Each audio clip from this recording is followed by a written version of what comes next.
ღმერთმა დაგლოცოთ, გაგაძლიეროთ ყველანი. ყველა ადამიანის ცხოვრების მიზანი ბედნიერებაა.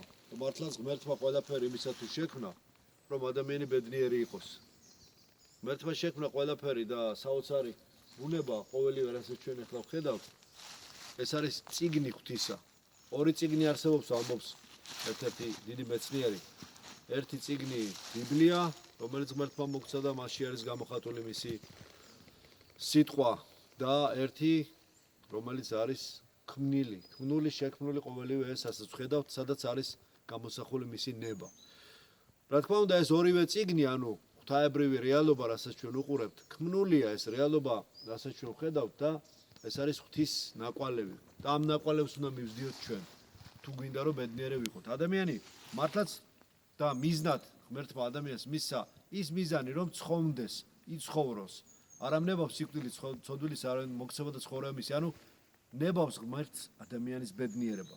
მაგრამ ზოგჯერ ადამიანი თავის ცოდვებით ანადგურებს იმ ყველაფერს, რაც ღმერთმა მისცა.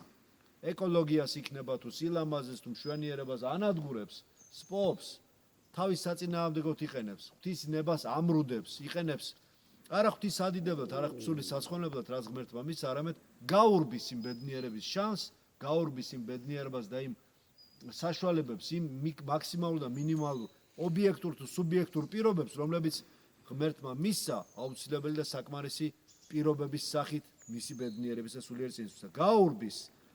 გაურბის, როგორც აჩრდილი გაურბის, რაღაცა ესეთი სინათლის შუქს გაურბის და შემდეგ აბრალებს სხვადასხვა ფაქტორებს, რომ არ არის ბედნიერი. ბედნიერი იქნები, თუ შენ აი ესეთ მშვენიერებას მოული, ესეთ მშვენიერ ბუნებას მოული, მოუფრთხილდები, ღვთის სადიდებლად, სული საცხოვნებლად გამოიყენებ, კი არ გაანადგურებ.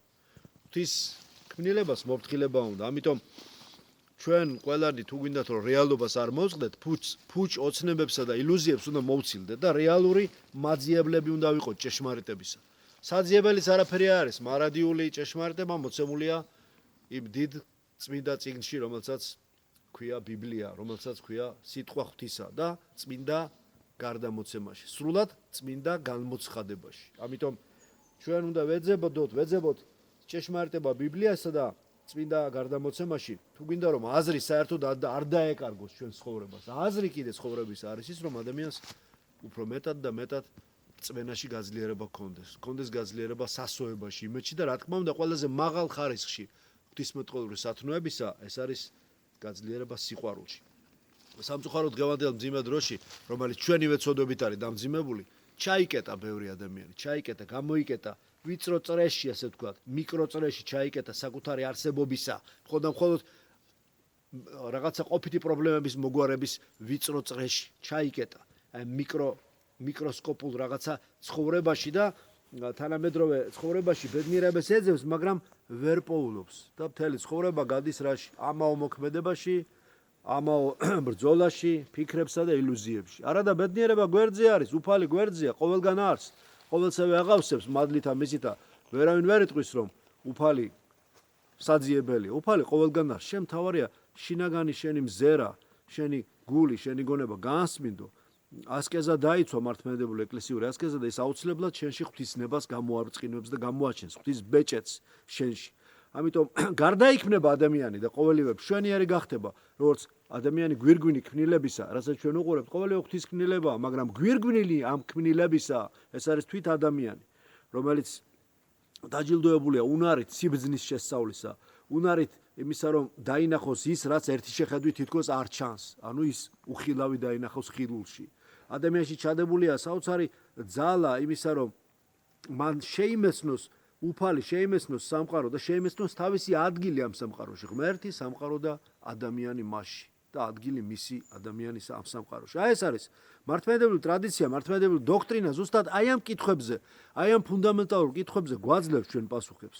თუ კი ჩვენ მოვინდომებთ და დღის სინათლეზე თვალებს არ დავხუჭავთ და თვალებს არ ავიხვევთ. თუ ჩვენ გვინდა ეს უბედურება ეს არის, როცა ადამიანმა არ იცის და არ უნდა იცოდეს, თორემ როცა არ იცის ადამიანმა, მაგრამ უნდა იცოდეს, აუცილებლად მიეცემა მას ყოველივე. ძალიან გართულდაო ბევრი ამბობს ცხოვრება, მართლაც გართულდა.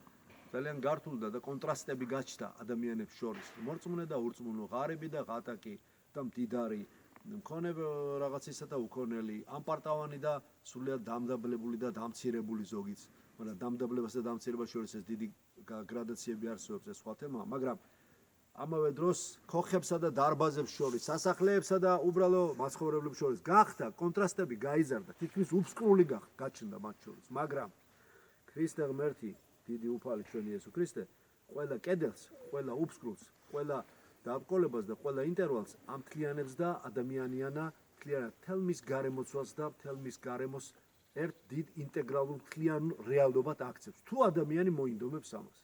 ეს ალეგორია არ არის. ყოველი სიცოცხლის დღე ჩვენთვის მოცემული იმისთვის არის მოცემული, რომ ჩვენ გამთავისუფლდეთ ცოდვებისაგან და გამთავისუფლდეთ რაც ილუზიებისაგან. ყოველ დღე იმისათვის არის მოცემული, რომ მარტო მატერიალურ ცხოვრებაზე და ყოფიერებაზე კი არ ვიფიქროთ იმაზე თუ რა არის თავისუფლება უფალში, რა არის ჭეშმარიტება, რა არის სასუფეველი ცათა და სიმართლე მისი. და ნუ ვიტყვით იმას, რომ თუ ჩვენ ვრეკეთ, არ გაგვიღეს და თუ ჩვენ ვეძებეთ, ვერ ვიპოვეთ. ამას ნურავინ ნუ იტყვის.